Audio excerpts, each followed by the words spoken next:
আমরা তখন থেকেই শুনলাম যে বাংলাদেশ সেনাবাহিনীর মধ্যে রয়ের অনুপ্রবেশ করেছে, যে র সর্বত্র ঢুকে গেছে। আপনারা আমাদেরকে তাল গাছ দেখাবেন, আমি তাল গাছ আমরা নারিকেল মনে করে খাবো, ওই জন্য করেন নাই। বাংলাদেশ সেনাবাহিনী কি গণহত্যার একটা ফোর্স ছিল বাংলাদেশে গত 16 বছর। আমি নিজে সেনাপ্রধানকে চাপ দিয়েছি, যারা আলামত ধ্বংসের চেষ্টা করেছে, তারা অপরাধীকে আড়াল করার চেষ্টা করেছে, তাদেরকে বিচার হওয়া দরকার। শুনেন ওয়াকার সাহেব, আমাদের এই সন্তানদের জীবন ধ্বংস করেছে আপনার বাহিনীর অফিসাররা। বলেন ওয়াকার, আপনি আপনার সেনাবাহিনীকে যতই সুন্দর করে দেখাইতেছেন, আপনাদের আপনি দেশের ভেতরে দেশের বাইরে কোথাও আপনি খুব একটা শান্তিতে থাকতে পারবেন না এই সেনাবাহিনীর ভূমিদেরকে আশ্রয় প্রশ্রয় দিয়ে। বাংলাদেশের সেনাবাহিনীতে একটি চাঞ্চল্যকর ঘটনা ঘটতে চলেছে। কানাঘুষা বিভিন্ন মাধ্যম থেকে খবর উঠে আসছে, সেনানিবাসে একাধিক গ্রুপ তৈরি হয়েছে। নির্লজ্জভাবে হচ্ছে জেনারেল ওয়াকার সাপোর্ট, যে কোনোভাবে জেনারেল ওয়াকারকে সহায় যাবে, সবাইকে কাকে আনা যাবে। দেশ শাসন সেনাপ্রধান জনাব ওয়াকারুজ্জামান আসসালামু আলাইকুম দর্শক, নতুন একটা নিউজে আপনাকে স্বাগতম। প্রিয় দর্শক, আয়নাঘর থেকে মুক্তি পাওয়া বন্দীদের মুখে সেনাপ্রধান জেনারেল ওয়াকারুজ্জামানকে নিয়ে চাঞ্চল্যকর তথ্য ফাঁস, সেনাবাহিনীর ভূমিকা নিয়ে সাংবাদিক ইলিয়াসের গোপন তথ্য ফাঁস এবং সেনাপ্রধান জেনারেল ওয়াকারুজ্জামানের ফেঁসে যাওয়ার ঘটনা ও প্রেক্ষাপট নিয়ে করা আমাদের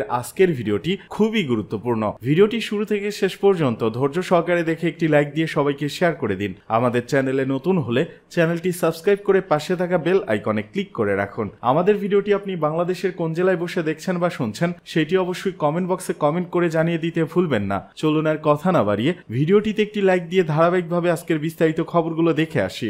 একবারে 57 জন সেনা কর্মকর্তাকে হত্যার মাধ্যমে বাংলাদেশ মিলিটারি কোমর ভেঙে দেওয়া হয়েছে, এবং যে কারণে পরবর্তী 15 বছর বাংলাদেশ মিলিটারির সাহস হয় নাই। শেখ হাসিনা বাংলাদেশকে ভারতের হাতে তুলে দিয়েছে, কিন্তু বাংলাদেশ সেনাবাহিনী সেটার কোনো প্রতিবাদ করে নাই। শুধু প্রতিবাদ করা হয় না, বাংলাদেশ সেনাবাহিনীর একটা অংশ সেই কাজে সহযোগিতা করেছে। আজকে আপনারা ডিজিএফআই এর কথা বলছেন, বিভিন্ন জেনারেল সাহেবদের কথা বলছেন, তারা তো পার্ট অফ দ্য কনস্পিরেসি ছিল। মানে ইন্ডিয়ান যে হেজেমনি, এটাকে এস্টাবলিশ করবার জন্য ভূমিকা রেখেছে বাংলাদেশ সেনাবাহিনী। এর থেকে দুর্ভাগ্যজনক ব্যাপার আর কি হতে পারে। এবং আমরা তখন থেকেই শুনলাম যে বাংলাদেশ সেনাবাহিনীর মধ্যে রয়ের অনুপ্রবেশ করেছে। এটা তো পাবলিক নলেজ, সত্য মিথ্যা আমরা জানি না, আপনারা হলে জানেন। আমরা সিভিলিয়ানরা শুনেছি যে র সর্বত্র ঢুকে গেছে, সেনাবাহিনীর মধ্যে ঢুকে গেছে। এমনও শুনেছি, এই গুজব বাজারে আছে যে ডিজিএফআই এর একটা ফ্লোর অ্যাকচুয়ালি র চালায় এবং রয়ের লোক সেখানে থাকে। এটা তো সবাই মানে ওপেন সিক্রেট। এটা যে মিথ্যা এটাও তো আপনারা বলেন নাই পরিষ্কার করে, যে এটা সত্য না, এরকম কথাও তো আমরা শুনি নাই সেনাবাহিনীর কাছে। জেনারেল সরওয়ার্দী, আপনাদেরই তো জেনারেল সরওয়ার্দী 9 ডিভিশনের চিফ ছিলেন, তিনি তো কনক সরওয়ারের সাথে পরিষ্কার বলেছেন যে বাংলাদেশে সেনা প্রধান নিযুক্ত হয় দিল্লি থেকে। দিল্লি যাকে মানে গ্রিন সিগন্যাল দেবে না, সে বাংলাদেশের আর্মি চিফ হতে পারবে। এগুলো শোনার পরে কি মনে হয় যে এই সেনাবাহিনী দিয়ে তাহলে কি হবে? এই সেনাবাহিনীর কাজটা কি হবে? রাষ্ট্রের সার্বভৌমত্ব রক্ষা করাই তো কাজ সেনাবাহিনী, নাকি আর কোনো কাজ আছে? রাষ্ট্রের সার্বভৌমত্ব রক্ষা করতে হবে। তাহলে যে রিফর্মস এর কথা আপনারা বলছেন আজকে, প্রধানত আপনারা এটাকে একটু ন্যারো করে ফেলেছেন। যে রিফর্মস গুলো বলছেন আপনারা সবই ব্যক্তিগত, মানে বেশি আলোচনা হয়েছে ব্যক্তিগত সমস্যা নিয়ে, যে কোর্ট মার্শাল করেছে, পিএনজি করেছে, অন্যায়ভাবে চাকরিচ্যুত করেছে, তাদের জন্য একটা কমিশন দরকার। আমি বলি না, আরো বৃহৎ কমিশন দরকার, একটা বড় কমিশন। সেই কমিশনের কাজ হবে ন্যাশনাল সিকিউরিটি ডক্ট্রিন তৈরি করা। ন্যাশনাল সিকিউরিটি ডক্ট্রিন বা যে নামে বলেন এটাকে, ন্যাশনাল সিকিউরিটি স্ট্র্যাটেজি কিংবা ন্যাশনাল সিকিউরিটি ফ্রেমওয়ার্ক, এটা তো আগে আমাকে তৈরি করতে হবে। তারপরে না আপনি আর্মি সাজাবেন, কিভাবে সাজাবেন, কেমন করে করবেন, আর্মির আইন কি হবে, সেখানে কনস্টিটিউশনের 45 ধারা থাকবে কি থাকবে না। This will be decided on the basis of your national security doctrine. তাহলে ন্যাশনাল সিকিউরিটি ডক্ট্রিনটা কি, এই প্রশ্ন তো আমাদের আগে করতে হবে। কাজে আমি মনে করি আপনাদের প্রস্তাব অতি চমৎকার, কিন্তু প্রস্তাবটা ন্যারো। প্রস্তাব has to be more wider, অনেক ডিপার প্রস্তাব হওয়া উচিত, যে আসলে এমন একটা রিফর্মস কমিটি আমরা করি যারা আমাদের ন্যাশনাল সিকিউরিটি। শুনেন ওয়াকার সাহেব, আপনার সাথে আমার দেখা হওয়া সম্ভব না, তাই এই লেখাগুলো লিখছি। আশা করছি কোন সুহৃদয় ব্যক্তি লেখাগুলো আপনাকে পৌঁছে দিবে। আয়নাঘরের ঘটনা নিশ্চয়ই আপনি জানেন। ধরে নিলাম 5ই আগস্টের আগে আপনি এটি জানতেন না। আচ্ছা, আসলে কি ওয়াকার সাহেব এই আয়নাঘরের ঘটনা জানতেন না? আপনি লিখেছেন আয়নাঘরের জুলুমের মাত্রা কোন পর্যায়ে পৌঁছেছিল। এখন আপনি জানেন যে মিলিটারি অফিসাররা জানোয়ারের চেয়ে নিচে নেমে নিরীহ মানুষের উপর কোন ধরনের বর্বর অত্যাচার করেছিল। মিলিটারি অফিসাররা কোন ধরনের বর্বর অত্যাচার করেছিল এখন তো জেনেছেন। আপনার বাহিনীর লেফটেন্যান্ট কর্নেল রেদওয়ান সাধারণ মানুষের উপর গুলি চালিয়েছিল, সে এখনো চাকরি করছে। আমি বুঝি যে আপনার উপর অসহনীয় চাপ আছে। নিজের ফোর্সকে রক্ষা করবেন না ন্যায়ের পক্ষে থাকবেন, এই দোটানায় আপনার জীবন বিপন্ন। আমি অনুরোধ করব আপনি ন্যায়ের পক্ষে যান। এই ফাঁকে একটি কথা বলি, মানুষ যখন সিদ্ধান্তহীনতায় ভোগে তখন নিজেকে নিজে একটি প্রশ্ন করাই যথেষ্ট, যে কোনটি ন্যায় আর কোনটি অন্যায়। এটা বুঝে মানুষের উচিত ন্যায়ের পক্ষে যাওয়া। কারণ কি, অন্যায়ের পক্ষে গিয়ে লাভ নেই। অন্যায়ের পক্ষে গিয়ে আপনি কি খুব বেশি বাঁচতে পারবেন? নো। আপনি কবরস্থানে যান, দেখবেন হাজার হাজার মানুষের লাশ আছে, কেউ আগে মরেছে, কেউ পরে মরেছে, কিন্তু তারা সবাই কিন্তু বাঁচতে চেয়েছে। কেউ কি বাঁচতে পেরেছে? পারেনি। একটু আগে হোক একটু পরে হোক তাদের সবাইকে যেতে হয়েছে। এটাই হলো শেষ কথা। অনুরোধ করবো আপনি মিলিটারি চিফ না, তুলির মতো করে চিন্তা করবেন, আর্মি অফিসারের মতো করে চিন্তা করবেন না, আপনার হাতে বন্দুক আছে পিস্তল আছে এইভাবে চিন্তা করবেন না। আপনি একজন শিল্পী, আপনি তুলির মতো করে চিন্তা করবেন, আরমানের মেয়ে হিসেবে চিন্তা করবেন, ইলিয়াস আলীর সন্তানের মতো করে চিন্তা করবেন। ইয়াস, আপনি আমার মতো একজন বাবা হিসেবে চিন্তা করবেন। আমাদের এই সন্তানদের জীবন ধ্বংস করেছে আপনার বাহিনীর অফিসাররা। শুধু বিচারই তাদের জন্য অবশিষ্ট আছে। আরমানকে 9 বছর আয়না ঘরে রেখেছে। বুঝতে পারেন, তার জীবনের 4 ভাগের 1 ভাগ খেয়ে দিয়েছে। যেই সময়টা তার জীবনের সবচেয়ে উর্বর, অর্থাৎ 30 থেকে 40, সবচাইতে উর্বর আনন্দের ফ্যামিলিয়ার। ইলিয়াস আলীর মেয়ের কথা ভাবেন, কত ভয়ঙ্কর। একটা শিশু প্রধানমন্ত্রীর কাছে গিয়েছে তার বাবার খোঁজ নেওয়ার জন্য। প্রধানমন্ত্রী বলছে ঠিক আছে আমি ব্যবস্থা করছি, চেষ্টা করছি, অথচ সে জানে ইলিয়াস আলীকে হত্যা করেছে। এই কথাটাই বলেছে। আপনি আমার মতো একজন বাবা হিসেবে চিন্তা করেন। ওকে এই ফাহাদ আব্দুল সালাম বলেছে, আমাদের মেয়ে কি চায়? বাবা ছাড়া তার এতগুলো সময় পেরিয়ে গিয়েছে। আমার আজমির কি চায়? তার ওয়াইফ মৃত ভেবে অন্য কোথাও বিয়ে হয়ে গিয়েছে। সেটাই ইসলামের নিয়ম। দেখেন, জীবনটাকে দ্বিখণ্ডিত করে দিয়েছে এই ভয়ানক কসাই অফিসাররা। এরা আমাদের বেতন দিত, আপনি বুঝতে পারেন? আমরা 1 টাকা 2 টাকা 5 টাকা করে ট্যাক্স দিতাম, প্রবাসীরা টাকা পাঠাতো 5,000 10,000 20,000, সেই টাকা দিয়ে এদের বেতন হতো। কি নির্লজ্জ না এরা, কি পাষাণ পশু না? এটা কি সব সেনাবাহিনীর সদস্যরা এরকম পশু? না, ওয়াকার সেটা প্রমাণ করবে। সব সেনা সদস্যরা পশু না, হাতে গোনা মাত্র কয়েকজন। আচ্ছা, বাংলাদেশের একজন সাধারণ পিতা হিসেবে আপনার কাছে আমার অনুরোধ, প্রসিকিউশন টিমকে আপনি সব ধরনের সহযোগিতা করবেন। সাহায্য চাওয়ার আগেই ব্ল্যাঙ্ক চেক দেবেন। সৈনিক থেকে জেনারেল যেই দোষী হোক আপনি তাদের আইনের আওতায় আনুন। প্রসিকিউশন টিম তাদের জীবন বাজি রেখে ন্যায়ের জন্য লড়ছে।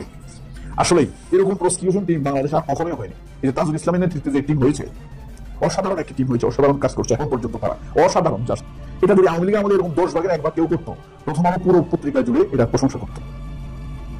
আচ্ছা, এই পৃথিবীতে মুসলমান যখন বিচার করে তখন সে স্বয়ং খোদার প্রতিনিধিত্ব করে। এই গুরুদায়িত্ব অনুধাবন করুন। এমন যেন না হয় যে আপনি আপনার ফোর্সকে বাঁচাতে গিয়ে স্বয়ং খোদার দায়িত্ব খারিজ করে দিলেন। আপনি আপনার ফোর্সের কয়েকজন লোক, 60 70 100 জন লোককে বাঁচাতে গিয়ে আল্লাহ তাআলার দেয়া দায়িত্বকে আপনি খারিজ করে দিবেন। আপনি পুরো বেঈমান হয়ে যাবেন। এই দেশের আলো বাতাস মানুষ, এই দেশের মানুষের কষ্টের শ্রমের ঘামের টাকা আপনার ফ্যামিলি গাড়িতে চলে, হেলিকপ্টারে চলে, আপনার ঝকঝকে পোশাক, আপনার স্ত্রীর তত্ত্বকে শাড়ি গহনা, এই দেশের মানুষের টাকা। বাংলাদেশের এই দুর্যোগকালে আপনি ন্যায়ের পক্ষ নেবেন, আমি এই আশা করি। সেনাপ্রধানের সাথে আমি অন্তত 2 বার সামনে অফিসে বলেছি আমি, যে যারা গত সরকারের সময় রাজনৈতিক বিবেচনায় বরখাস্ত হিসেবে চাকরিচ্যুত হয়েছে, যারা তাদের ব্যাপারে যথাযথ ব্যবস্থা গ্রহণ পর্যন্ত, এবং ব্রিগেডিয়ার হাসান নাসিরকে জিজ্ঞাসা করে দেখেন। আমি নিজে সেনাপ্রধানকে চাপ দিয়েছি ওনার সাথে ঢাকা করো, already justice for complete group lead করছেন। আমি হাসপাতালে তখন আমি উনি আমার অফিসে আপনারা দেখতে গেছে, ওখানে চাপ দিয়েছি অফিসে। একদিন আমার সামনে বসে 3 সেপ্টেম্বর 2024 তারিখ করে জমা পেয়ে আমি বলেছি, উনি সাথে সেনাপ্রধান পিএস ইন্টারভিউ করো। আমি ওখান থেকে বের হয়ে আমার ফ্যামিলিকে জানিনি যে আমি সেনাপ্রধানের অফিসে বেরিয়েছি। আমি হাসান নাসিরকে ফোন করেছি, স্যার আমি আপনাকে বলেছি আপনাকে ডাকবে হয়তো। আবার 3-4 দিন পরে আমি ফোন করেছি, আপনি ডেকেছিল না ডাকিনি। স্যার আমি তাহলে আবার বলবো না, তুমি 2 বার বলেছি, আবার দরকার। আমি বেরোয় এসে আমি ওই দিনই সাথে সাথে প্রসিকিউটরের সাথে কথা বলেছি, আমি ফেসবুকে দিয়েছি, আমি প্রেস স্টেটমেন্ট দিয়েছি যে ওই যারা আলামত ধ্বংসের চেষ্টা করেছে, তারা অপরাধীদের আড়াল করার চেষ্টা করেছে, তাদেরকে বিচার আমার দরকার। আমাকে পয়সা দিয়ে কিনে নেবে, আমাকে পেনশন দিয়ে কিনে নেবে, এর যদি খুব মনে করে থাকে তার মানসিক সমস্যা। বাংলাদেশ সেনাবাহিনী আমাকে চেনে, এদেশের মানুষ আমাকে চেনে। আমি কোনোদিন অন্যায়ের কাছে নথি স্বীকার করিনি। ক্যারেট লাইফে আমি একাডেমিতে ফাইট করেছি, অন্যায় নথি স্বীকার চাকরি বহুত বইয়েছি। আমি এক বাবার পরিচয় কারণে বলেছি, আর কোনোদিন অন্যায়ের কাছে নথি স্বীকার করিনি, অন্যায় কাজে আনুগত্য করিনি। তো আমাকে পয়সা দিয়ে কিনে নেবে। আমি আপনাকে উদাহরণ দিই, ছোট উদাহরণ, আমি জানি না বলা ঠিক হচ্ছে কিনা। সেনাপ্রধান আমাকে বলেছে 4 বার, স্যার আপনার যে আমার যে ডিএটির পর ছিল 2014 সালে কনস্ট্রাকশন শুরু করেছিলাম, যদি শুরু হয়েছে 2 দিন পর চিঠিটা বন্ধ করে দিয়েছে। তারপর মুক্তির পরে এটা আমার প্রসেস করে প্রক্রিয়া নির্মাণ শুরু হয়েছে। সেরকম আমাকে 4 হাসপাতাল বলেছে, অফিসে বলেছে, আমার টেলিফোন করে বলেছে স্যার আমি আপনার বিল্ডিংটা আমিতে কনস্ট্রাকশন করে দিই, আপনি চুক্তি বাতিল করে দেন। তার মানে আমি বিল্ডিং বিনা পয়সায় কনস্ট্রাক্টেড বিল্ডিং পাবো, এবং ওই ডেভেলপারকে যে আমার 50% ওটা আমার থেকে যাবে। তাহলে আমার অনেক লাভ না, এটা 9-10 কোটি টাকা লাভ। আমি তাকে বলেছি আমি আল্লাহকে ভয় করি, আমি আল্লাহর ভয়ে আমার দুনিয়ার 10 কোটি টাকা লাভের জন্য চুক্তি করবো না, চুক্তি ভাঙবো না। চুক্তি ভাঙা মোমের লক্ষণ নয়।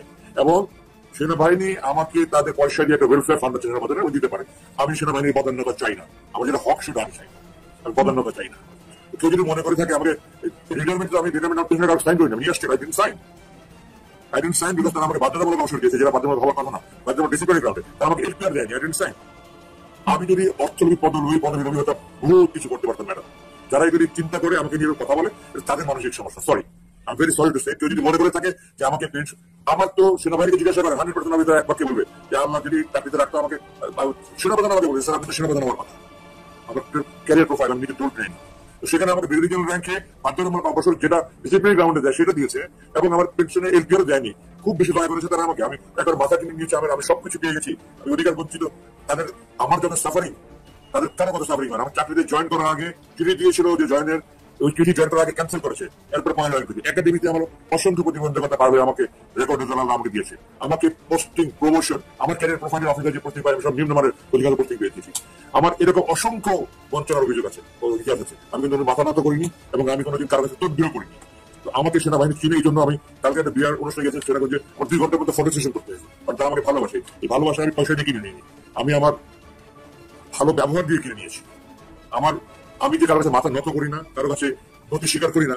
যারা এগুলি কল্পনা করছে বা প্রচার করার চেষ্টা করছে যে আমাকে পেনশন দিয়ে কিনে নিয়েছে এবং এই জন্য আমাকে নিয়ে গিয়েছে যে আমি সরকারের পক্ষে কথা বলি, এটা তাদের মানসিক সমস্যা। আমি ভেরি সরি টু সে। সরকার এবং আসিফ নজরুল মিলে জনগণের সাথে এই প্রতারণা কেন করেছে? আপনাদের প্রতি তাদের এই যে মানবতা, মানুষকে বুঝতে না দেওয়া, শেখ হাসিনা কতটা নিষ্ঠুর, কতটা নির্দয় ছিল সেটা বুঝতে না দেওয়ার এই যে। তো আমি সরকারকে একটা কথা বলতে চাই যে অনেক হয়েছে, আপনারা সাজিয়ে গুছিয়ে তারপর আয়না ঘরে একটু বড় করে দেখা, যেটা দেখাতে চেয়েছেন যাই করেন, যখন নাটকি করেন ওয়াকার, আপনি আপনার সেনাবাহিনীকে যতই সুন্দর করে দেখাইতে চান, জাতিসংঘ যেই প্রতিবেদন দিয়েছে এটার পরে অনেক কিছু পরিষ্কার। অতএব আপনি দেশের ভেতরে দেশের বাইরে কোথাও আপনি খুব একটা শান্তিতে থাকতে পারবেন না এই সেনাবাহিনীর খুনিদেরকে আশ্রয় প্রশ্রয় দিয়ে।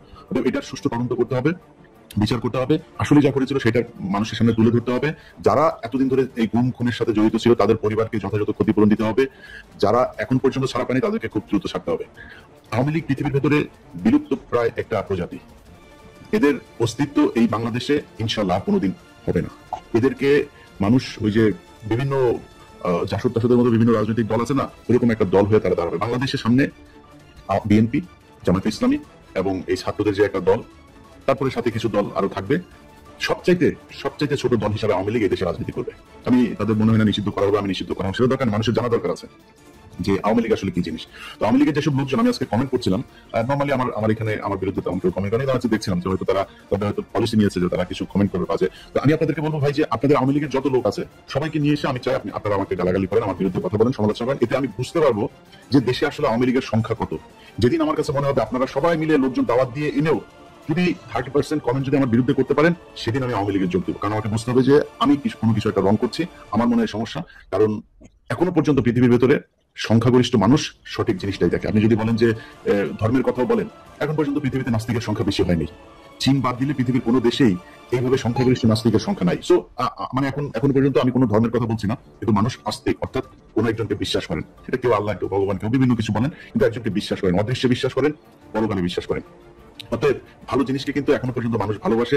এখনো পৃথিবীর বেশিরভাগ মানুষই আইফোন পছন্দ করে, কারণ আইফোন যে সবচেয়ে ভালো এটা জানে। তো আপনি আওয়ামী লীগ যদি ভালো হয়ে থাকেন, আমি মনে করি 30% এর বেশি যদি আপনি হয়ে যান, আমার কাছে তখন এটা অ্যালার্মিং মনে হবে। আমার চিন্তা করতে হবে যে আমি আসলে ভুল করছি না, আমাকে আওয়ামী লীগে যোগ দেওয়া উচিত কিনা। যদি না পারেন তাহলে চিন্তা করেন, পুরো গোষ্ঠীর সবগুলার গলায় পাড়া দিয়ে মেরে ফেলছে না, একটু চিন্তা করেন। এটা কোনো মানুষের ক্ষমতা নাই, কোন মানুষের একটা থাপ্পড় দেওয়ার ক্ষমতা নাই। এই যে হাতটা উঁচু করছে না, এই ক্ষমতাটা পৃথিবীতে অনেক মানুষের নাই। এই যে কথা বলছি, আমার চাইতে মানে সুন্দর মুখ আছে, আমার চাইতে দেখতে ভালো, এটা আল্লাহ কথা বলার সুযোগ দেয় নাই, আছে না? এটাই আল্লাহর শক্তি। তো একটা জিনিস মাথায় রেখেন, এত বড় একটা ঘটনা ঘটেছে, এটা এমনিতেই ঘটেছে, এটা মনে করার কোনো কারণ নাই। আল্লাহ এই শাস্তি আপনার এই জাস্ট ইমিডিয়েট পূর্বপুরুষকে দিয়েছেন। এখন এই মুহূর্তে এই পুরো পৃথিবীর ভেতরে এরকম নজির নাই, ঠান্ডা বাচ্চা যা আছে সব পালা, 1 ঘন্টার নোটিসের ভিতরে সব পালা, কারোর কোনো অস্তিত্ব নাই। তারপরেও যদি লজ্জা না হয়, এখন ভারতে গিয়া পার্কে ঘুরে আর যায় এখন দেশের বিরুদ্ধে নানানি করে। কয়েকদিন আগে এরা বলেছে এরা নাকি দেশের জনগণকে নিয়ে নাকি এরা চিন্তা, এরা বহির্বিশ্বের কাছে যায় না, ওদের এখন একমাত্র প্রভু হয়েছে বলবো। ওদের দেশে এখন কোনো জায়গায় নাই।